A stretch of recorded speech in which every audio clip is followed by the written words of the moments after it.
Hello students, देखो एक और प्रश्न हम करंट इलेक्ट्रिसिटी का डिस्कस करते हैं।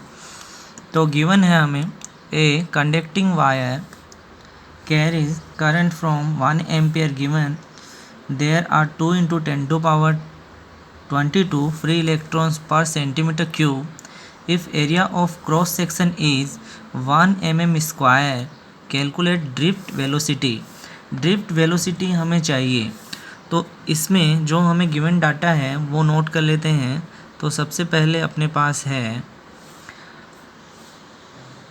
नंबर ऑफ इलेक्ट्रॉन है 2 into 10 to power 22 पर सेंटीमीटर है, पर सेंटीमीटर क्यूब। इसको हम मीटर में चेंज कर लेते हैं तो ये हो गया 2 into 10 to power 22। मीटर में चेंज करने के लिए हम क्या करते हैं, हम 10 to power -6 से डिवाइड कर देते हैं तो ये बन गया पर मीटर क्यूब। और इसको हम ऊपर ले लें तो ये बन गया अपने पास 2 into 10 to power 28 हो गया, 28 पर मीटर क्यूब बन जाएगा। ठीक है, अब अपने पास एक दिया है एरिया, और एरिया है वो क्या है 1 mm स्क्वायर है। तो एरिया बन गया 1 mm स्क्वायर। इसको भी चेंज करते हैं तो 1 mm स्क्वायर में होते हैं कितने, 10 to power -6 मीटर स्क्वायर। ठीक है, तो ये बन गया अपने पास एरिया। अब हमें करंट दे रहा है वो कितना है, वो है 1 एम्पियर। करंट कितना है अपने पास, वो है I = 1 एम्पियर। तो अब सारे जो डाटा हैं वो अपने चेंज हो गए किससे, CGS से SI यूनिट में। अब हम इनको पुट करेंगे फॉर्मूले में। तो करंट और ड्रिफ्ट वेलोसिटी में जो रिलेशन है वो हमें मालूम है, वो होता है I = NE/AVD। और हमें VD चाहिए, इसका मतलब ये हो गया VD = I/NE/A। पुट करते हैं तो ये बना VD = I है 1 एम्पियर अपॉन N की वैल्यू है 2 into 10 to power 28 into E की वैल्यू होती है 1.6 into 10 to power -19 कूलम। सबको याद होनी चाहिए। और एरिया है वो अपना कितना है, वो है 10 to power -6 मीटर स्क्वायर। ठीक है, इसको हम सिंप्लीफाई करते हैं तो देखो ये बन गया अपने पास क्या, यहाँ से 19 ये है और 6 ये है तो ये 25 हो गई। ठीक है, और ये 28 है, 25 और 28 है। इसको हम क्या लिख लेते हैं, हम लिख लेते हैं ये हो गया अपने पास 1.6 into 2 तो 32 बन जाएगा ये। तो अपना आंसर है सिंप्लीफाई करने के बाद कुछ ये बना 100/32 into 10 to power -4 मीटर पर सेकेंड। और इसको हम डिवाइड करते हैं तो ये 32 से डिवाइड करें तो 3.2 into 10 to power -4 मीटर पर सेकेंड के करीब प्राप्त होता है। ठीक है, थैंक यू। देखो अगला प्रश्न है, current density through surface having area vector is 2i cap + 3j cap metre square and j vector is 3i cap - 4j cap ampere per metre square. Calculate magnitude of current. तो हमें current का magnitude चाहिए। तो हमें मालूम है कि जो करंट है वो होता है I = j vector dot a vector. ध्यान देना दोनों ही क्या हैं, वेक्टर क्वांटिटी है, और करंट है वो स्केलर होती है। तो इनका डॉट प्रोडक्ट हम कर रहे हैं, डॉट प्रोडक्ट है वो इक्वल होता है किसके, करंट के। तो यहाँ अपने पास में I cap J cap vector form में ही दे रखे हैं ये सब। इसका मतलब हम सीधा ही रख देते हैं तो ये हो गया J वेक्टर है 3i cap -4j cap into dot 2i cap + 3j cap. और हमें मालूम है डॉट प्रोडक्ट कैसे करते हैं, आई कैप का आई कैप के साथ, जे कैप का जे कैप के साथ, और के कैप का के कैप के साथ। यानी कि 3 का हमने किया 2 से, तो ये हो गया 3 इंटू 2 6 माइनस माइनस, ठीक है, और 4 इंटू 3 यानी कि ये हो गया 4 इंटू 3 12 है। तो अपना आंसर आ रहा है वो कितना आ रहा है, I is equal to -6 ampere. तो हमारा आंसर होगा -6 एम्पियर, ठीक है। एक और प्रश्न है, वो अपने पास क्या है, graph between J and A is. तो हमें एरिया वेक्टर और J वेक्टर में ग्राफ दे रखा है। तो पहली बात समझ लो कि J वेक्टर और A वेक्टर में जो ग्राफ होगा, J वेक्टर क्या है अपना, करंट डेंसिटी है। तो करंट डेंसिटी और एरिया वेक्टर में जो ग्राफ होगा वो हमें किसको डिनोट करेगा, उसका एरिया है वो किसको डिनोट करेगा, वो डिनोट करेगा करंट को। यानी कि करंट अगर हमें फाइंड करना है, ठीक है, तो हमें फाइंड करना होगा ये एरिया। तो ग्राफ को थोड़ा समझते हैं। यहाँ इसका वाई एक्सिस पे वैल्यू दे रखा है, जे का है 20 एम्पियर पर मीटर स्क्वायर, ये करंट डेंसिटी है। और यहाँ से 1 मीटर स्क्वायर, 2 मीटर स्क्वायर और 3 मीटर स्क्वायर हमें दे रखा है। यानी कि यहाँ तक की जो वैल्यू है वो कितनी है, 3 है। और यहाँ 1 से 2 तक ऊपर की ओर देखें तो ये जो वैल्यू है ये कितनी है, ये 1 है। और यहाँ से यहाँ तक कितनी है, 3 है, ठीक है। तो दो साइड हमें मिल गई है। इसकी लेंथ है वो 1 है और इसकी लेंथ है वो 3 है। और हाइट कितनी है इसकी हाइट है 20। तो अपने पास में ये बन गया क्या, इसका एरिया का फॉर्मूला होगा 1/2। ये हाइट है अपने पास, इसको मैं लिख देता हूँ क्या, ये लिख देता हूँ मैं x, ठीक है, x प्लस इसको लिख देता हूँ मैं क्या, y इंटू सॉरी, ये जो साइड है ये है अपने पास में x1। और ये दूसरी वाली साइड है ये है x2 इंटू हाइट कितनी है, हाइट है y, ठीक है। तो ये बन गया अपने पास 1/2, x1 कितना है 3 प्लस ये कितना है, ये अपने पास 1 इंटू वाई। ये फॉर्मूला है, ये जो एरिया निकालना है हमें इसके लिए ये फॉर्मूला है, ठीक है। y की वैल्यू कितनी है 20 है। तो ये हो गया 3 + 1 यानी 4, 2 टाइम कैंसिल हो गया। तो ये अपने पास में आ रहा है 40 एम्पियर, क्योंकि ये करंट होगा, ठीक है ना, यही क्या होगा, करंट होगा। तो ये आंसर होगा अपना 40 एम्पियर। Thank you. देखो अपना नेक्स्ट क्वेश्चन है, the VI graph from a conductor at temperature T1 and T2 are as shown in the figure. T2 minus T1 is proportional to।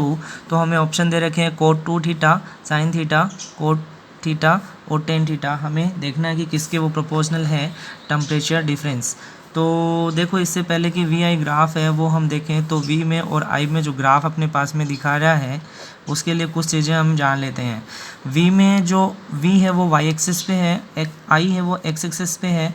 और यहाँ से जो स्ट्रेट लाइन है उसका जो स्लोप होगा tan थीटा। और tan थीटा है वो किसको रिप्रेजेंट करेगा, yx/xx यानी कि v/I। और ये रिप्रेजेंट करेगा किसको, रेजिस्टेंस को। रेजिस्टेंस क्या है, r है। तो हम देख रहे हैं थीटा जिसके लिए ज़्यादा होगा रेजिस्टेंस उसका क्या होगा, ज़्यादा होगा। और जिसका रेजिस्टेंस ज़्यादा होगा उसका टेम्परेचर भी ज़्यादा होगा, ज़्यादा होगा, ठीक है।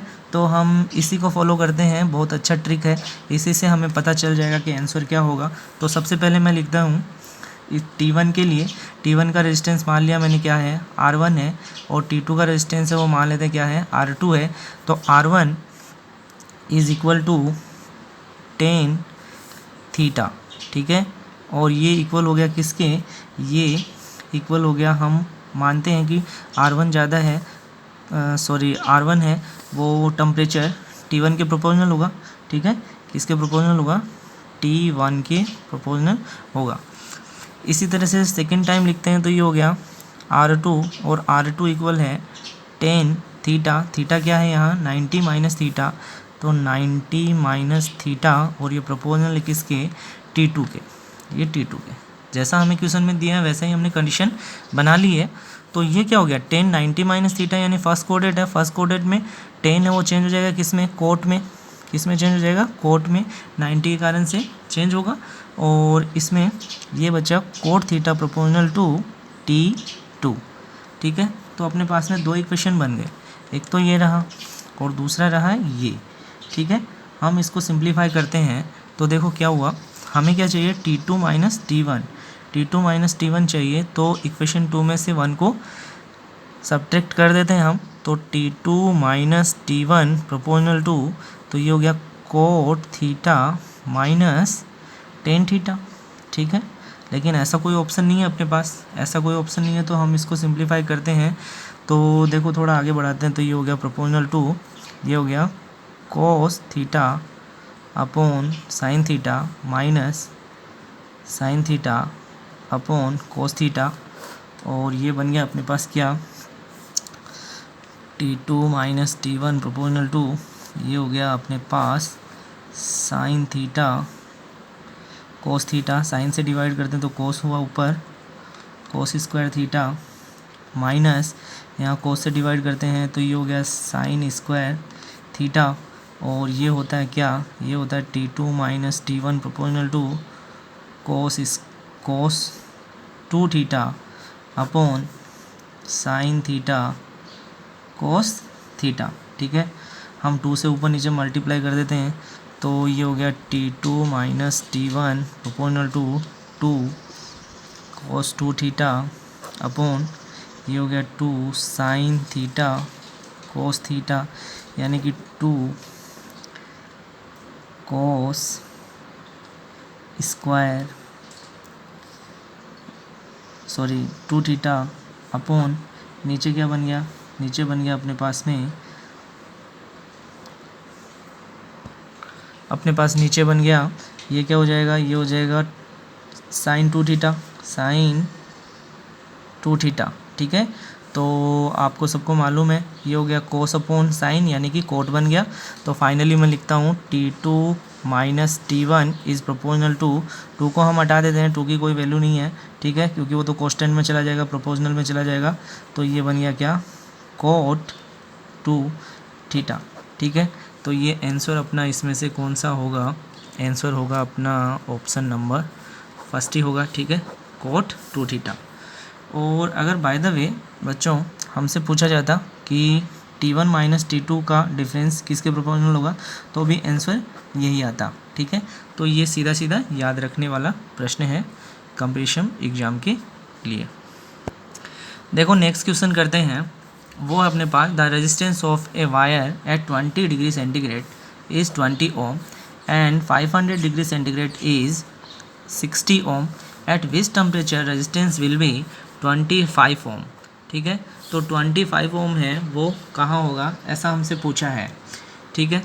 तो इसके लिए हम टेम्परेचर और रेजिस्टेंस में अगर ग्राफ देखें, ठीक है, टेम्परेचर और रेजिस्टेंस में अगर हम ग्राफ देखें तो ग्राफ है वो एक बार फिर हमें कैसा मिलता है, स्ट्रेट लाइन, कैसा बनता है, स्ट्रेट लाइन, यानी कि टेन थीटा जो होगा वो होगा R अपॉन T, यानी कि ये जो R और T का रेशियो है ये हमेशा क्या रहना चाहिए, कांस्टेंट होना चाहिए, ठीक है ना, क्या होना चाहिए, कांस्टेंट होना चाहिए। इसी प्रॉपर्टी को यूज़ हम इसी क्वेश्चन में करेंगे, ठीक है, बहुत ही सिंपल तरीके से मैं बताने वाला हूँ। देखो तो अपने पास में ये हो गया क्या, ये हो गया मान लेता हूँ मैं रेजिस्टेंस अपना R, और ये हो गया अपना क्या, टेम्परेचर, ठीक है, ये हो गया टेम्परेचर। तो टेम्परेचर और रेजिस्टेंस को नोट कर लेते हैं। सबसे पहले हमें दे रहा है, मान लो 0 डिग्री सेंटीग्रेड पे कितना है, R0 है। इसी तरह फर्स्ट डाटा है अपने पास 20 डिग्री सेंटीग्रेड पे क्या है, 20 डिग्री सेंटीग्रेड पे है 20 ओम, ठीक है। इसी तरह से सेकंड डाटा है अपने पास में 500 डिग्री सेंटीग्रेड पे, 500 डिग्री सेंटीग्रेड पे कितना है, 60 ओम है, ठीक है। अब हमें बीच की कंडीशन पूछ रहा है, 25 ओम पे पूछ रहा है, तो मैं बीच में लिखता हूँ 25 ओम पर हमें यहाँ ये फाइंड करना है कि टेम्परेचर कितना होगा, ठीक है। तो हम क्या लिखते हैं, टेन थीटा, ये रेशियो है, तो ये हो गया delta R upon delta T, तो ये हो गया delta R upon delta T। तो देखो मैंने क्या किया, इसमें से हम आर की बात हो रही है पहले, इसमें से इसको घटा लेते हैं। तो 25 में से 20 को हमने माइनस किया तो ये बचा कितना 5 अपॉन नीचे रहा t माइनस 20, ठीक है। और वो इक्वल है किसके, एक बार फिर लेते हैं हम, इन दोनों का डिफरेंस ले लेते हैं फर्स्ट और थर्ड में से। तो 60 माइनस 20 कितना हुआ 40 अपॉन 500 माइनस 20, यानी कि ये हो गया कितना 480, ठीक है। हम इसको सोल्व करते हैं तो t की वैल्यू है वो हमें यहाँ से मिल जाएगी। क्या होगा देखो, ये हो गया 5 upon t minus 20 equal to 0 से 0 कैंसिल हो गया, और ये 4 से 1 अपॉन 12 टाइम कैंसिल हो गया। हम इसको क्रॉस मल्टीप्लाई करते हैं तो अपने पास कुछ ऐसा बना, ये बना 12 इंटू 5 यानी कि 60 is equal to t minus 20, and ये हो गया अपने पास t is equal to 60 plus 20 यानी कि 80 डिग्री सेंटीग्रेड हमारा आंसर होगा। तो ऑप्शन हम चेक करें तो अपना ऑप्शन नंबर डी है वो करेक्ट होगा, ठीक है। तो इस तरह से हम इसे कर सकते हैं। Thank you. देखो इसी पैटर्न पर अगर हम एक और क्वेश्चन बना लें, तो जैसे मैं क्वेश्चन बना लेता हूँ, तो क्वेश्चन जैसे टेम्परेचर मैंने मान लिया 3 सेट अपने पास में होने चाहिए। तो पहले सेट में मैं लिखता हूँ T1 is equal to 50 degree centigrade and इसका रेजिस्टेंस है 20 ओम, और T2 है वो मान लेते हैं 60 डिग्री सेंटीग्रेड और इसका रेजिस्टेंस हम मान लेते हैं 80 ओम। एंड सिमिलरली एक और मान लें तो T3 फाइंड करना है, और ये हो गया अपने पास रेजिस्टेंस कितना आपकी बार 90 ओम, ठीक है। तो इसके लिए एक बार फिर हमें मालूम है कि टेन थीटा जो होगा delta R upon delta T, यानी कि ये जो रेशियो है ये हमें चाहिए। तो देख लो हम एक बार फिर क्या कर सकते हैं, हम इसमें से हम ये ले लेते हैं, ठीक है, और दूसरा वाला इसमें से हम ये ले लेते हैं, ठीक है।